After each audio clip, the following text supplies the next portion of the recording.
अगर कभी किसी सुनसान रास्ते पर चलते हुए तुम्हें जंगल के बीच एक पुरानी लाल हवेली दिखाई दे और गांव वाले तुम्हें चेतावनी दें कि सूरज ढलने के बाद उस हवेली के पास मत जाना, तो उनकी बात मान लेना, क्योंकि कुछ घर सिर्फ खाली नहीं होते, कुछ घरों में कोई अब भी रहता है। ये कहानी है राहुल की।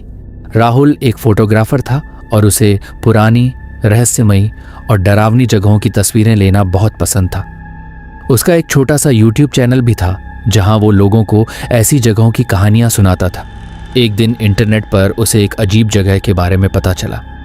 एक छोटा सा गांव जिसके पास जंगल के बीच एक बहुत पुरानी लाल हवेली थी। लोग कहते थे कि वो हवेली करीब 80 साल से खाली पड़ी है, लेकिन अजीब बात यह थी कि रात के समय वहां हल्की रोशनी दिखाई देती थी और कभी कभी किसी औरत के रोने की आवाज़ सुनाई देती थी। राहुल को यह कहानी इतनी अजीब लगी कि उसने तुरंत तय कर लिया, मुझे वहां जरूर जाना है। शाम के समय राहुल उस गांव पहुंचा। गांव बहुत छोटा था, करीब 20 से 25 घर, मिट्टी की सड़कें, चारों तरफ घना जंगल। दूर पहाड़ी के ऊपर एक पुरानी लाल हवेली दिखाई दे रही थी। लेकिन गांव में कदम रखते ही राहुल को कुछ अजीब महसूस हुआ। गांव के लोग उसे देखकर अजीब नजरों से देखने लगे, जैसे उन्हें पता हो कि वो किसी खतरनाक जगह जाने वाला है।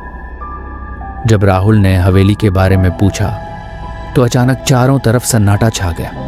आखिरकार एक बूढ़ा आदमी धीरे धीरे राहुल के पास आया। उसकी आंखें गहरी थीं और चेहरा डर से भरा हुआ था। उसने धीरे से कहा, बेटा, उस हवेली के पास मत जाना। राहुल ने पूछा, क्यों? बूढ़ा बोला, क्योंकि वहां चुड़ैल रहती है। राहुल हंस पड़ा। उसे लगा ये बस गांव वालों का अंधविश्वास है, लेकिन बूढ़े की आंखों में सच्चा डर दिखाई दे रहा था। बूढ़े ने एक लंबी सांस ली और कहानी बतानी शुरू की। करीब 80 साल पहले उस हवेली में एक अमीर जमींदार रहता था। उसकी एक बेटी थी, कंचन। कंचन बहुत खूबसूरत थी, लेकिन वो बहुत अजीब भी थी। वो अक्सर रात में जंगल में अकेले घूमती थी। कई लोगों ने उसे अजीब मंत्र बोलते हुए भी देखा था। धीरे धीरे गांव के लोगों को शक होने लगा कि कंचन काला जादू करती है। एक रात गांव वालों ने देखा कि हवेली के अंदर से अजीब रोशनी निकल रही है। जब वो अंदर गए तो उन्होंने देखा कि कंचन एक भयानक तांत्रिक अनुष्ठान कर रही थी। गांव वाले डर गए। गुस्से में उन्होंने पूरी हवेली में आग लगा दी। कंचन उसी आग में जिंदा जल गई, लेकिन मरने से पहले उसने चिल्लाकर कहा, मैं वापस आऊंगी और तुम सबको इस हवेली में खींच लाऊंगी। उस रात के बाद से हवेली में अजीब घटनाएं होने लगी। रात के समय हवेली की खिड़कियों में रोशनी दिखाई देती।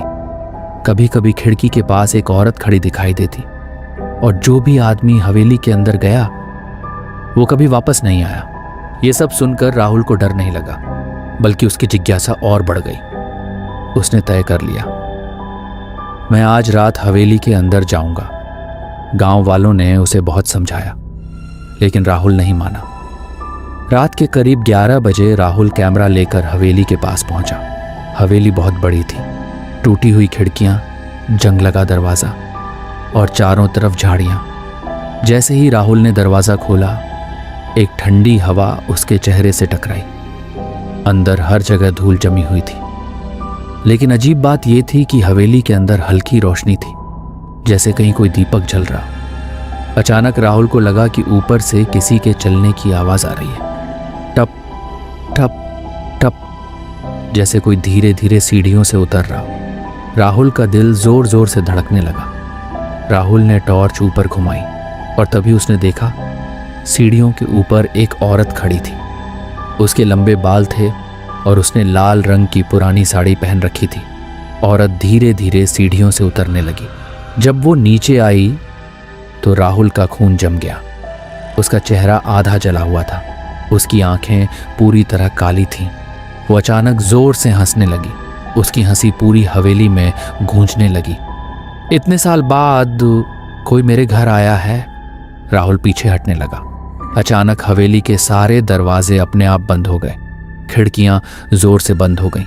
हवा तेज चलने लगी, जैसे पूरा घर जिंदा हो गया हो। चुड़ैल धीरे धीरे हवा में उठने लगी।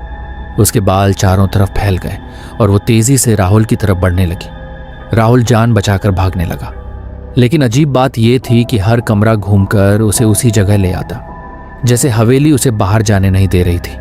भागते भागते राहुल एक पुराने कमरे में पहुंच गया। उस कमरे में दीवारों पर अजीब चिन्ह बने हुए थे और बीच में एक पुराना तांत्रिक चक्र बना हुआ था। तभी पीछे से आवाज आई, तुम अब नहीं बच सकते। राहुल ने पीछे मुड़कर देखा। चुड़ैल बिल्कुल उसके पीछे खड़ी थी। चुड़ैल धीरे से बोली, तुम जानते हो मैं लोगों को क्यों मारती हूं? राहुल डर के मारे चुप रहा। चुड़ैल बोली, क्योंकि मुझे इस हवेली में जिंदा जलाया गया था। अब मैं हर उस इंसान की आत्मा लेती हूं जो मेरे घर में आता है। अगले दिन गांव वालों को हवेली के बाहर राहुल का कैमरा मिला, लेकिन राहुल कहीं नहीं मिला। जब उन्होंने कैमरा देखा तो आखिरी वीडियो में बस एक आवाज सुनाई दे रही थी, दरवाजा खोलो, कोई है क्या? और फिर अचानक एक डरावनी हंसी सुनाई दी।